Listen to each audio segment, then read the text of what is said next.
Bismillahirrahmanirrahim. Assalamualaikum warahmatullahi wabarakatuh. Innal hamdalillah wa syukurulillah wal aqibatu lil muttaqin. Asyhadu an la ilaha illallah wahdahu la syarikalah. Wa asyhadu anna sayyidina Muhammadan abduhu wa rasuluh la nabiyya ba'dah. Allahumma fassalli wa sallim ala sayyidina Muhammadin wa ala alihi wa ashabihi rasulillahi ajma'in amma ba'du. Rabbi shrah li sadri wa yassir li amri wahlul 'uqdatam min lisani yafqahu qawli. Subhanaka la ilma lana illa ma 'allamtana innaka antal alimul hakim. La haula wa la quwwata illa billahil aliyil azim. Jamaah yang berbahagia, puji syukur sama-sama kita panjatkan kehadirat Allah Subhanahu wa taala. Allah yang Maha Pengasih, Allah yang Maha Penyayang. Dengan kasih dan sayang Allah itulah kita masih diberi nikmat-nikmatnya.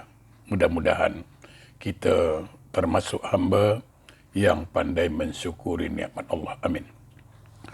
Salawat dan salam tak lupa senantiasa kita sampaikan, sanjungkan keharibaan junjungan alam Rasulullah sallallahu alaihi wasallam. Allahumma salli ala sayyidina Muhammad wa ala ali sayyidina Muhammad. Mudah-mudahan kita beserta keluarga mendapat syafaat dari beliau kelak di yaumil akhir. Amin Allahumma amin. Saudaraku yang berbahagia, tak lupa kita berdoa pada Allah agar kita selamat dari musibah COVID-19 dan negeri kita segera pulih dari musibah COVID-19 ini. Sehingga masjid, kelas-kelas agama insya-Allah dapat bermula seperti mana dulu kalanya. Jamaah yang berbahagia, kita masih membahas kitab terapi penyakit hati, halaman 45, sebuah pesan Rasulullah sallallahu alaihi wasallam kepada Muaz bin Jabal radhiyallahu an. Di antara pesannya sudah saya sampaikan dalam kajian-kajian yang lalu. Di antara pesan beliau yang sudah kita bahas, Rasulullah berpesan kepada Muaz, pertama, jangan syirik. Yang kedua, jangan durhaka kepada kedua orang tua. Yang ketiga, jangan sampai kita melalaikan solat fardu. 3 pesan itu sudah kita bahas pada kajian-kajian lalu. Sekarang kita sambung pesan Rasulullah selanjutnya. Di mana Rasulullah berpesan lagi kepada Muaz bin Jabal, iaitu janganlah engkau meminum minuman keras, khamar. Sesungguhnya minuman keras itu merupakan pangkal berbagai kejahatan. Jamaah berbahagia. Al-Quran jelas mengharamkan arak atau minuman keras atau disebut khamar. A'udzubillahi minasyaitonir rajim. Innamal khamr wal maisir wal ansab wal azlam rijsun min amali syaitan fajtanibu. Bahwa wahai orang beriman, sesungguhnya khamar itu minuman keras, judi, bertemu nasib, berhala, itu semua perbuatan setan. Jadi, salah satu amalan setan itu apa? Minum khamar. Jamaah yang berbahagia, sebuah hadis dijelaskan bahwa al-khamar umul khaba'is, bahwa arak itu, khamar itu ibu segala maksiat. Faman syaribaha, siapa yang meminumnya, la yuqbalu salatuhu arba'ina yauma. Siapa yang minum khamar, maka tidak diterima solatnya selama 40 hari. Fa in mata fi batnihi. Kalaulah dia mati sedangkan arak khamar masih dalam perutnya. Mata maitatan jahiliyah. Maka kematiannya sama dengan kematian orang jahiliyah. Na'udzubillah, summa na'udzubillah. Ini yang membuat kita khawatir jemaah yang berbahagia. Termasuk dadah itu. Bagian daripada khamar, memabukkan. Bayangkan. Kita tak tahu, siapa pun tak tahu bila ajal sampai. Yang kita sangat takutkan. Ketika orang itu minum khamar. Ketika orang itu isap dada. Ketika itu dia mati. Na'udzubillah. Su'ul khatimah. Bayangkan. Minum arak, minum khamar, mabuk, bawa kereta, aksiden, mati. Macam mana?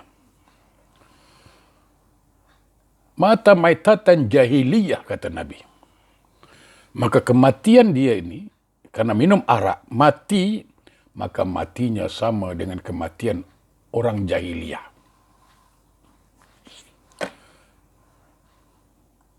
Bahkan orang yang minum arak itu apa? La yuqbalu salatuhu arba'ina yawma. Tidak diterima solatnya selama 40 hari.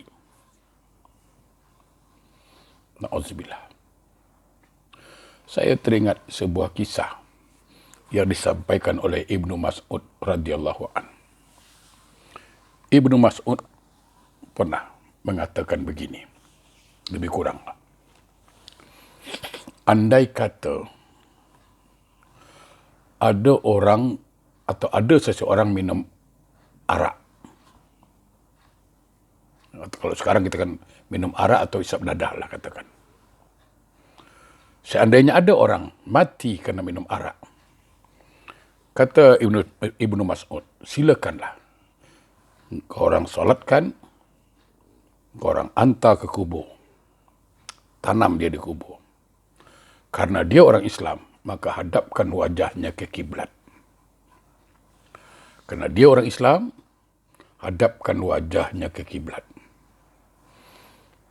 Lalu, Ibnu Mas'ud mengatakan, tunggu beberapa lama kemudian. Setelah beberapa lama kemudian, mari kita sama-sama datang ke kubur itu. Mari sama-sama kita datang ke kubur itu.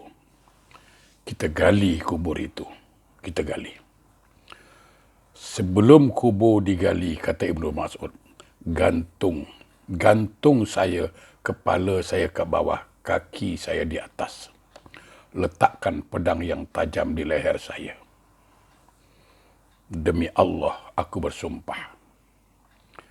Galilah kubur itu. Pasti. Ibnu Mas'ud mengatakan, pasti. Gali kubur itu. Maka orang yang mati minum arak itu akan dipalingkan oleh malaikat wajahnya dari kiblat. Kiblat tak mau terima. Na'udzubillah. Kalau kita orang Islam boleh menghadapkan wajah orang peminum arak itu ke kiblat, apa susahnya malaikat nak pusing kepala dia. Demi Allah, kata Ibnu Mas'ud, kalau tidak berpaling wajahnya dari kiblat, maka pancunglah Ibnu Mas'ud di tempat. Tidak ada yang menuntut. Keluarga Ibnu Mas'ud tidak menuntut. Summa na'udzubillah. Ini yang kita takut jamaah yang berbahagia. Pertama, peminum arak itu. Kalau dia solat 40 hari, solatnya ditolak. Bukan tidak sah, tidak diterima oleh Allah. Bahkan ada ulama mengatakan, kalau besoknya dia minum lagi, tambah lagi 40 hari. Dia minum lagi, tambah lagi 40 hari. Kecuali dia betul-betul taubat dengan taubat nasuha, insya Allah. Allah ampunkan. Jadi pertama, bagi peminum arak, minuman keras, khamar.